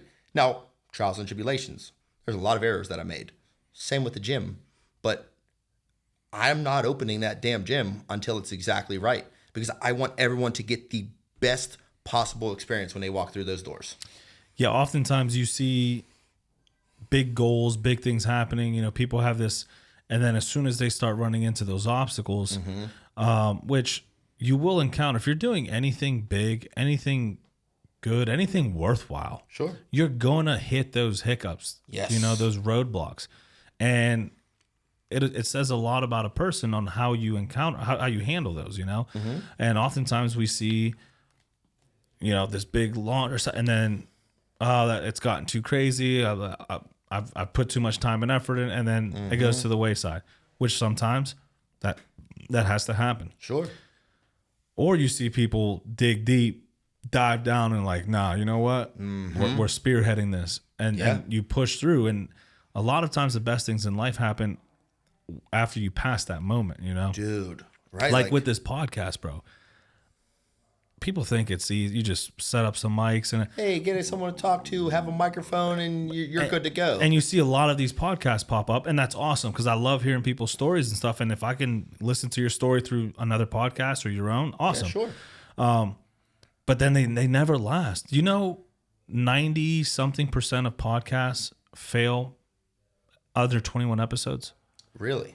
Just because I they had didn't, no idea. or it's 21 or 22 because they just didn't keep it going. Yeah. And That's wrestling. Everyone, if you go back and watch any of the stories of any of the guys that were grinding 20 plus years in the business and they quit, or the ones that didn't quit, they were like, you hear the story, and this is where I am right now. And I was like, I was so close. I was so close. And I was ready to give it up. My wife, she quit 7 times to me in the kitchen. You know, like I wouldn't let her quit. But that's where the conversations happen. You can Right. easily be like, yeah, you know, I support you. Yeah, quit. I was like, you're too damn good.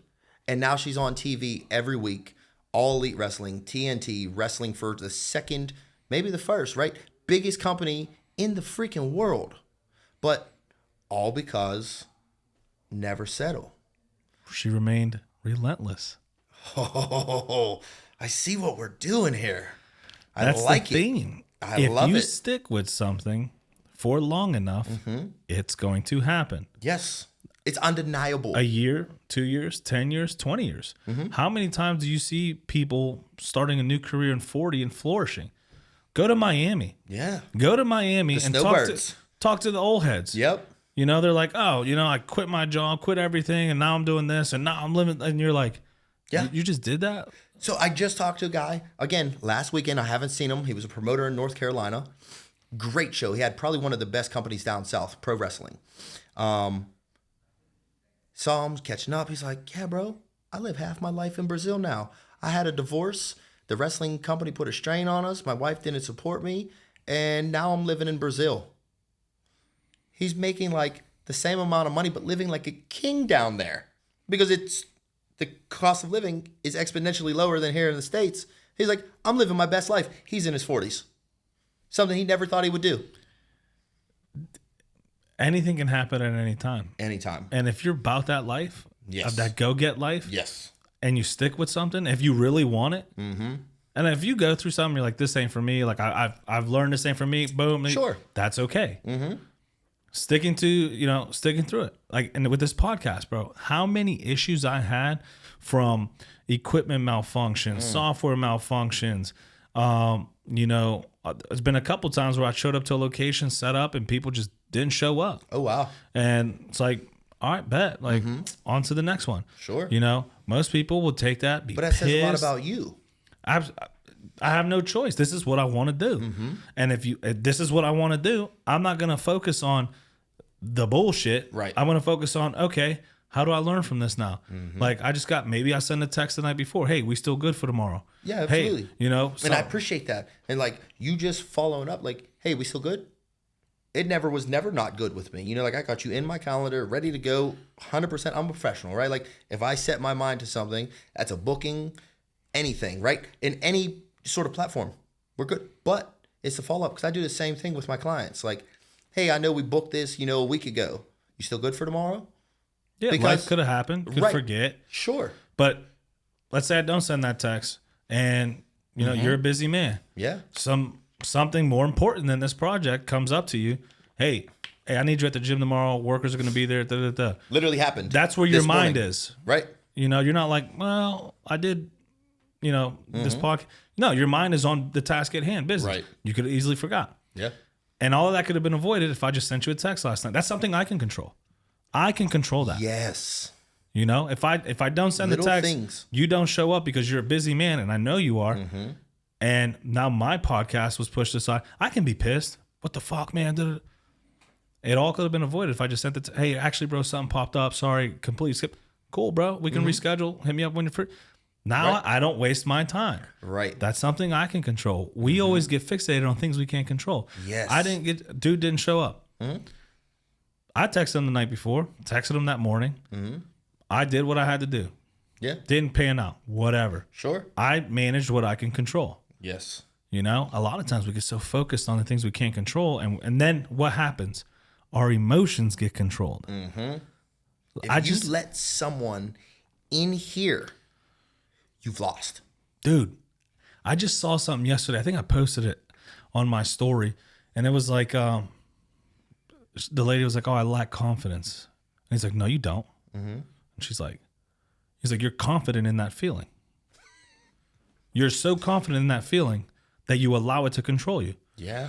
What's happened is you're thinking of a situation that has caused you to lose confidence, and you're applying that to everything else in your life now. Yes. You don't lack confidence. You're very confident in the feeling that you lack confidence. Yeah. I was like, Shit. oh, we're in deep. Yes. We're in deep. Right. You control that emotion. Yeah. Fear. Like, you're scared. Okay. You're allowing the fear to stop this action. I talk about this a few times on here. Skydiving. Went skydiving for the first time, bro. I was fearful, I And- don't like heights. I hate heights. But it was like, I want to get my license. So I'm shooting for August to get my license, but I've jumped out of 4 planes. I got a guy for you. I got a guy for everyone. I got a few guys for that. okay. My homie's like, he's like got his B license now. Like, he's my nuts. boy was just down in Puerto Rico, jumped out of a plane with his luggage. Yeah, crazy. Like, That's what are you insane. doing? Dude, that's fucking wild. I'm not there yet. Okay. But the first jump, you have to be tethered. Yes. You know? So, and what they do is you're at the edge. You're the I was the last one to come out. I did one. I went once. We're at the edge of this plane. And before that, they tell you, hey, if you're there, I'm going to ask you, do you want to jump? If you say no, that's okay. We won't jump. Oh, I didn't get that. That was it. You know, because it was called Spaceland in Houston. Huge commercial jumping facility, you know? So they see 1,000 tandems in a week. Like, probably, but a lot. In a day. Maybe in a day, yeah. So, like, to them, they're like, hey, like, we're not going to force someone if they don't want to, you know?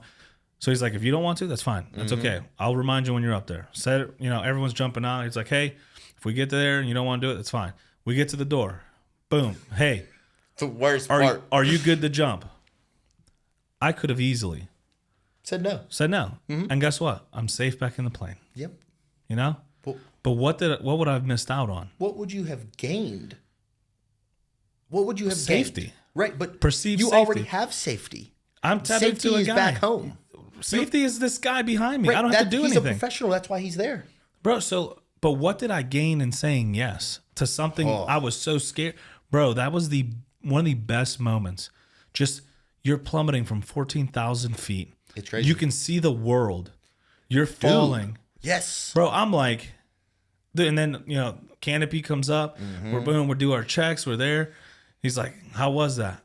Bro, I couldn't speak for the first couple seconds. I'm just like, there are people who will never have the view I just had. Right. Ever. And it blows my mind. I mean, and I'll let you get right back. Same goes for an airplane, right? People have never even been in an airplane to ever see an above world view, who have never left the city of Pittsburgh. The world is so large and so vast, and there's so much to see and conquer and do, experience. And the view you got was just one of those things. And it boils down to fear. You know, you want to start a new career. Man, I don't know why I just picked, but nursing. Nursing's not really it for me. Like, I've always wanted to, you know, be a travel nurse. I never want to be in a hospital.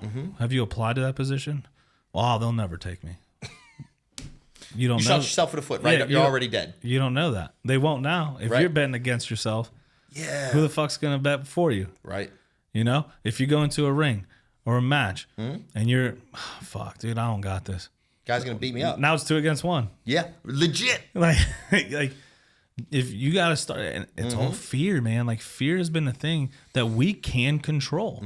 We just release the leash on it and let it control us. Yes. You know, in everything.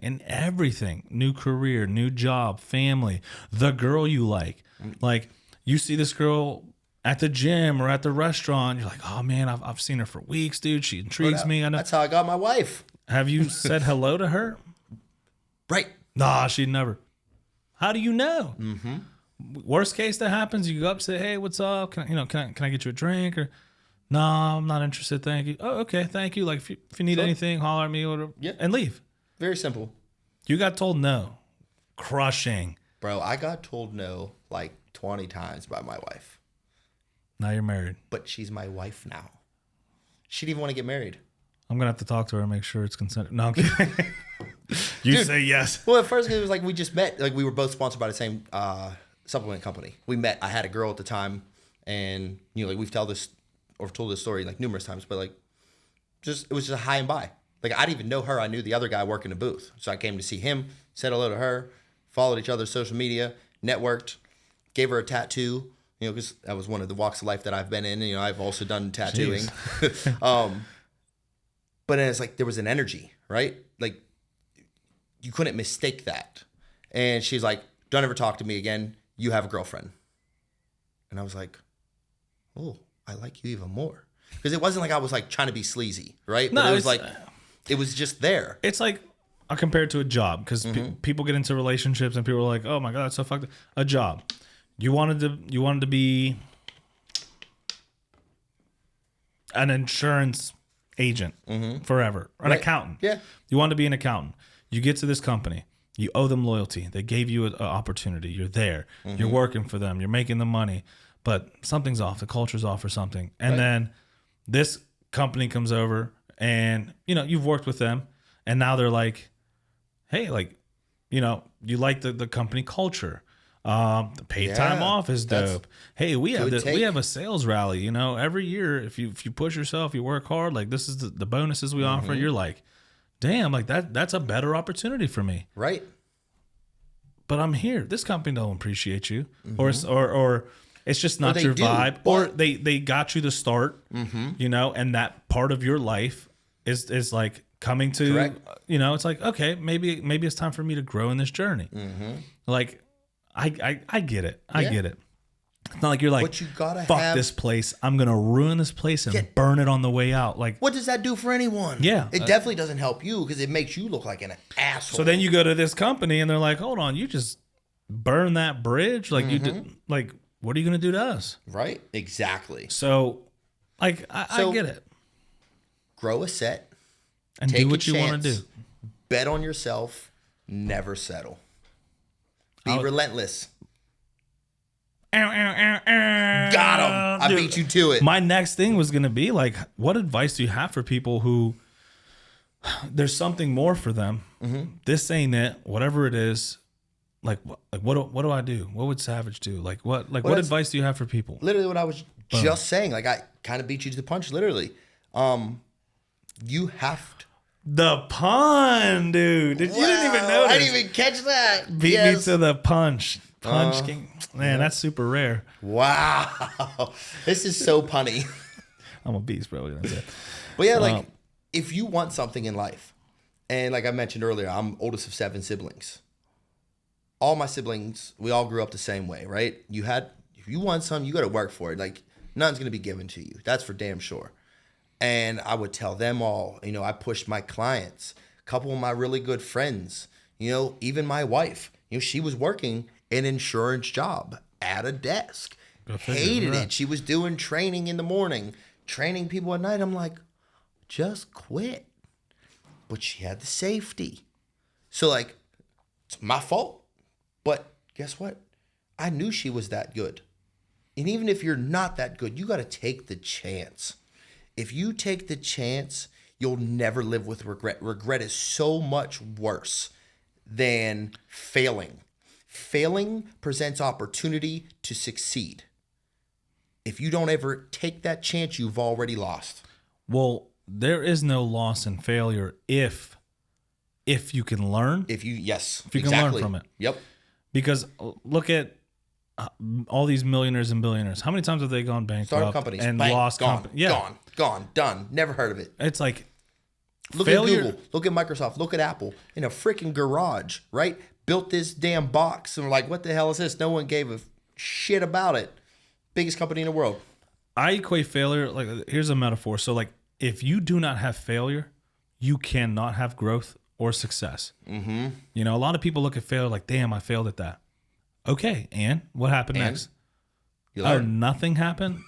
Okay, that's the problem. If I have a house, I've never built a house. Yeah. If I build a house in an igloo, no wind, no rain, no nothing, boom, has that house ever been tested? No. No. Am I going to want to live in that house? If I take the igloo off and let the elements come in, I don't know. Like, I've never tested it.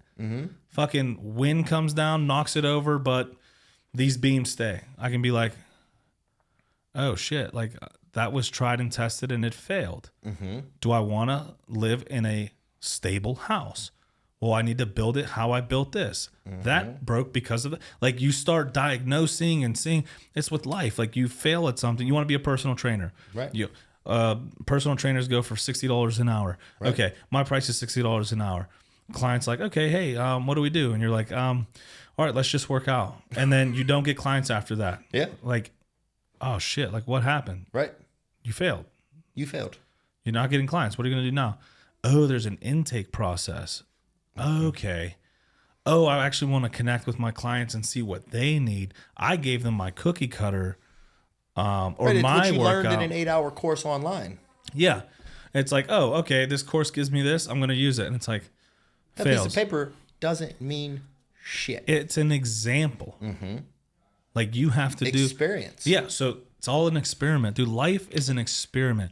And people always ask me, like, why don't you, like, this dude fucked you over. Why aren't you? I'm like, bro, he's trying to navigate life as I am. Mm-hmm.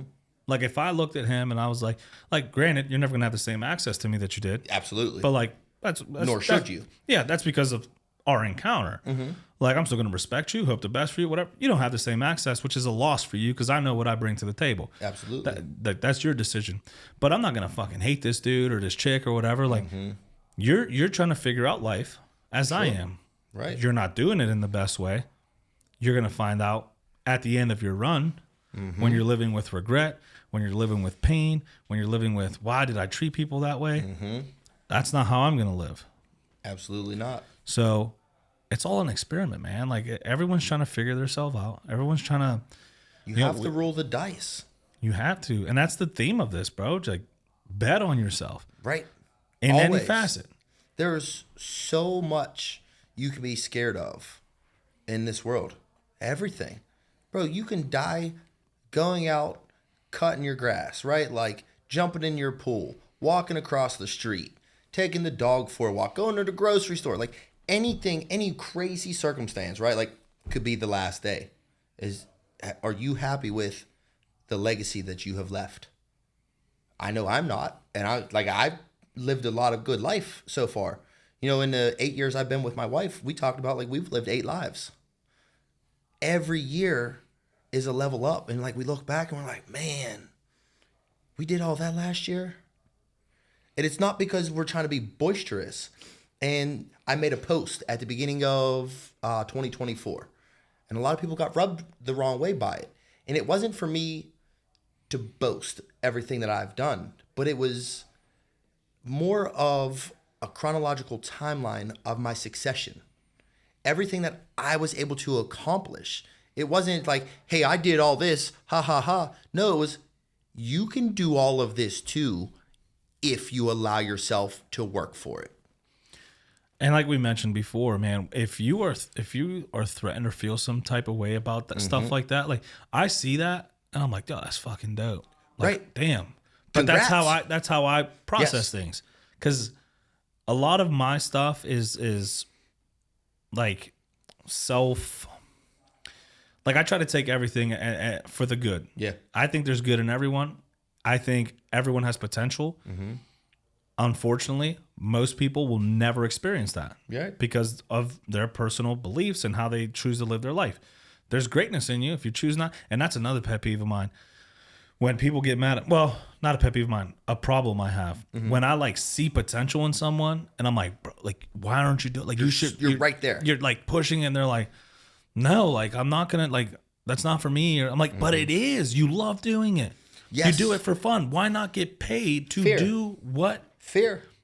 Dude, and like, I get it. Some people get frustrated with me. They're like, bro, like, not everyone wants to start a business or not everyone wants to. That's great. And I'm like, I get it. But like, you love doing this. Why not dive in? That is the biggest thing. If you love what you do, you will never work a day in your life. Professional wrestling. It is amazing. I love it.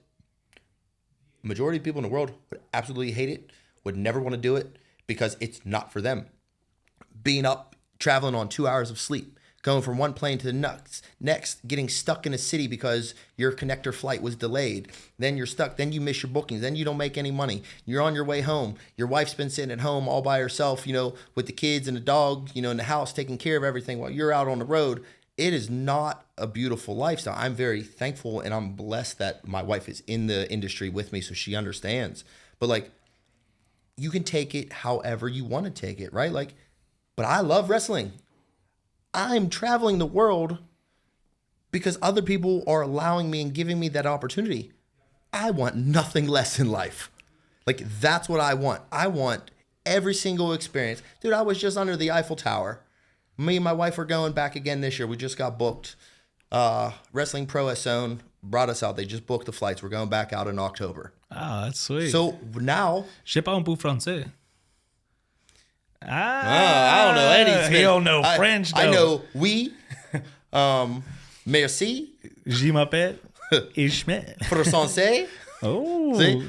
But no, that's dope. And that, But we're going to go to the freaking Eiffel Tower together. Twice. Right. Some people will never see it in their life. Ever. I had no idea how much history there. Did you know there is a twin flame in Paris that is identical to the one the Statue of Liberty has here in the United States? It's just sitting there. They had an extra one made, so they just put it on display in the city. I didn't know that. Right. No one would know unless you go there. Like, I did a boat tour, and guys showed me all around the city. It was incredible. But that would have never happened if I quit last year.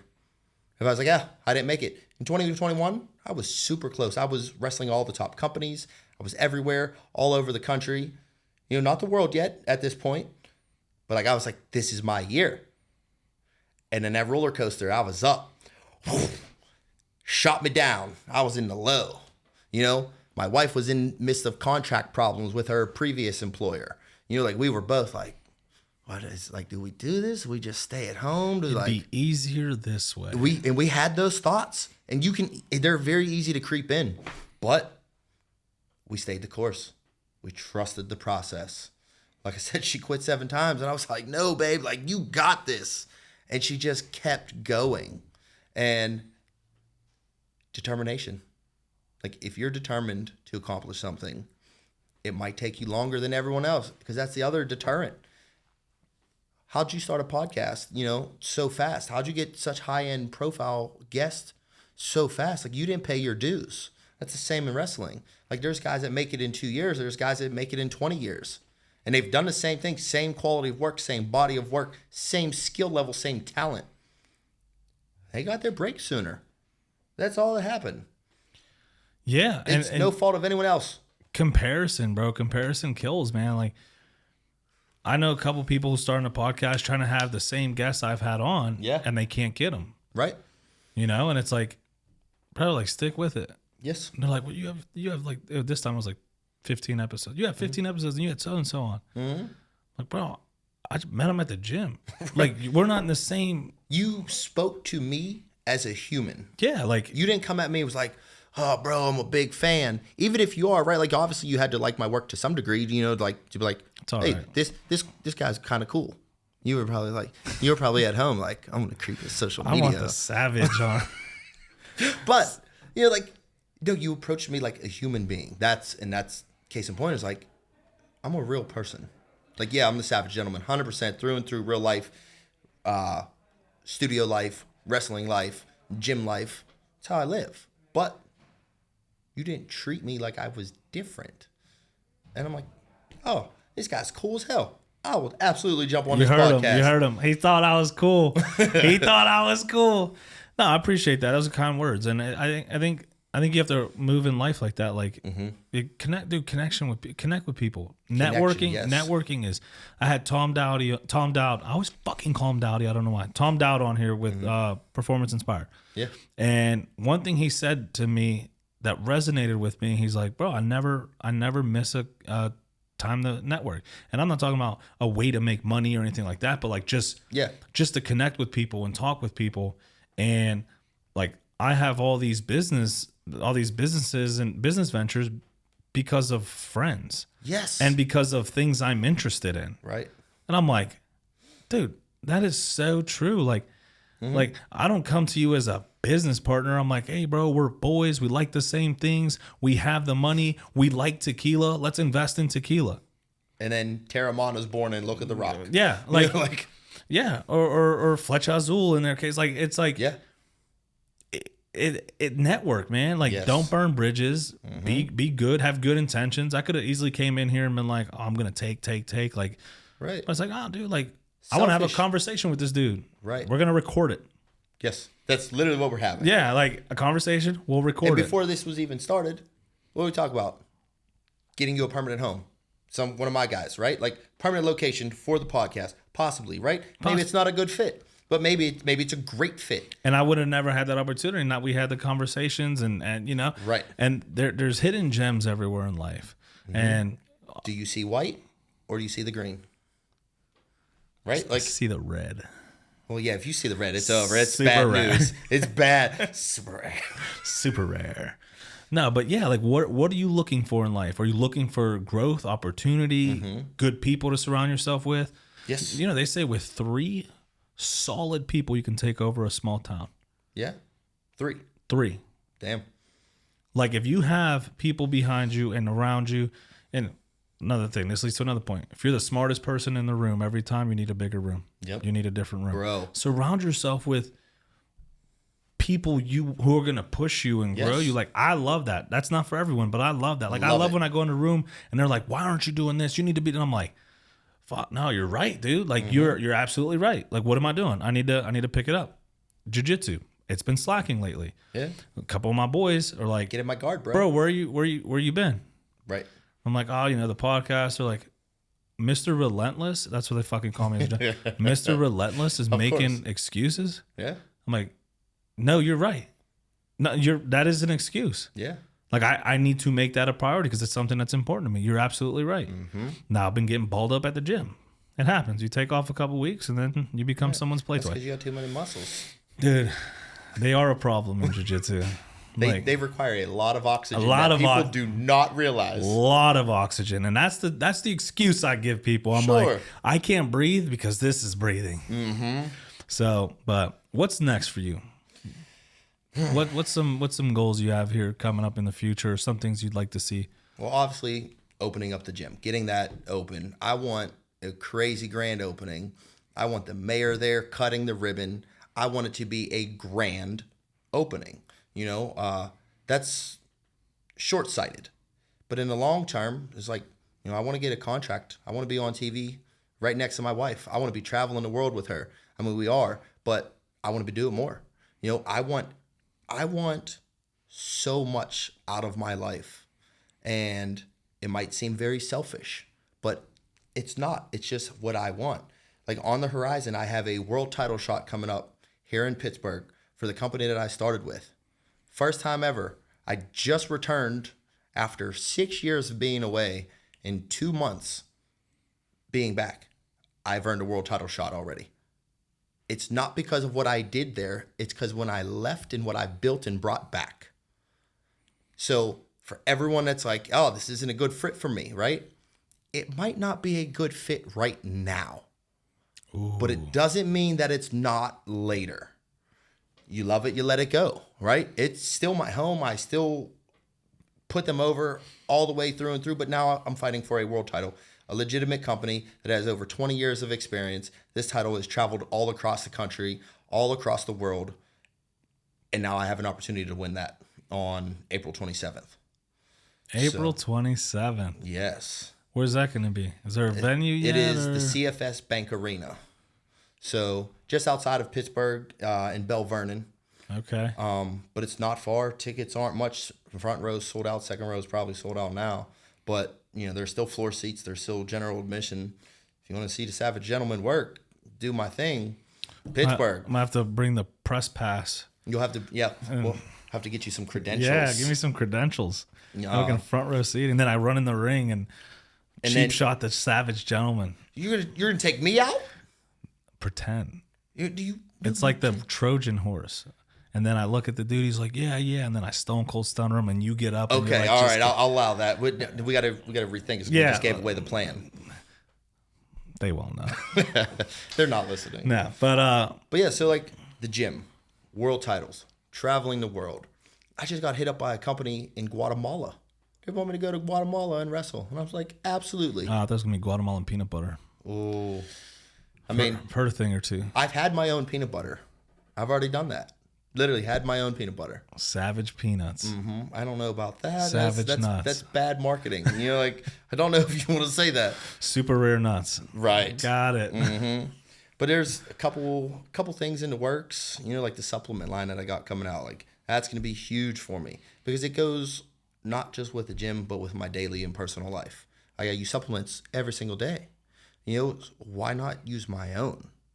Stuff you trust, stuff you can stand behind. Exactly. Yeah, it's an issue for me when I see like someone who doesn't work out, and maybe they do, but like it's like they're not online about it, stuff like that, and then they come out with like they have a lot of followers because they do one thing or the other online. They got famous on TikTok. Yeah, and then they're sponsored by like this gym or this supplement line. And I'm like, they have never worked out a day in their life. Like, just- what does that you're say just about in one, shape, the person? naturally. Yeah. What does that say about the person? What does that say about that supplement company? Right. Both. Like this person has clout, so you're chasing it Yes. instead of like, nah, I fuck with what you're doing. Yeah. We want to be a part of what you're doing. Like, I'm gonna push you, you're gonna push us. Yeah. So Yeah, Yeah. so like, and then even with the supplements, right? That's coming out, and I'm literally checking my calendar because like I'm so busy. I'm going to Alaska. That's what I was checking, too damn cold for that. bro. Alaska at different times. I was Oh, no, shirtless. it's like sunny, like Yeah. for like 23 hours in some point Some in the days, season. yeah. Some days it's 24 hours sun. Sometimes it's 24 hours night. Sometimes it's an absolute blizzard, and the next day it's like Pittsburgh. It's crazy, and then there's no precipitation.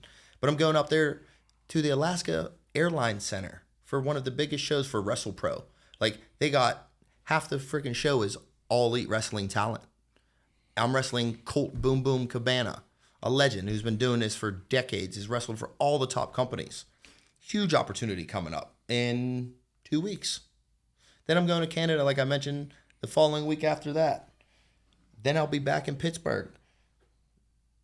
And then I'll probably be going crazy because the gym will be up and running, and I'll just be anarchy. Yeah, You know, dude. like I throwing thrive Grandpa in Chip's that. war medals over the bridge. Bro, I thrive in that though. I thrive Yes. in that chaos, man. Like when things Organized are still. chaos. Oh yeah.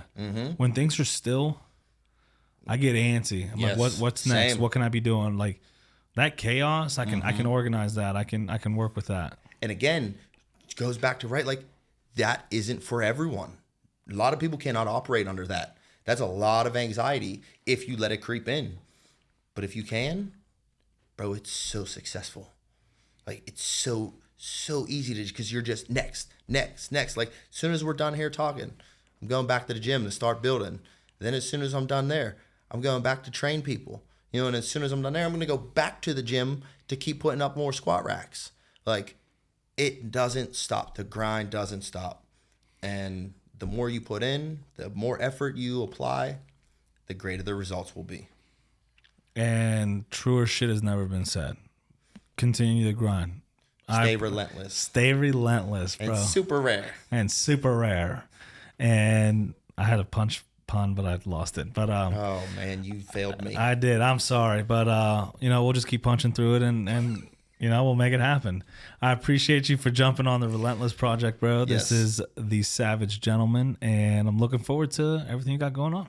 Likewise, sir. Later. Appreciate you. Appreciate you. Later.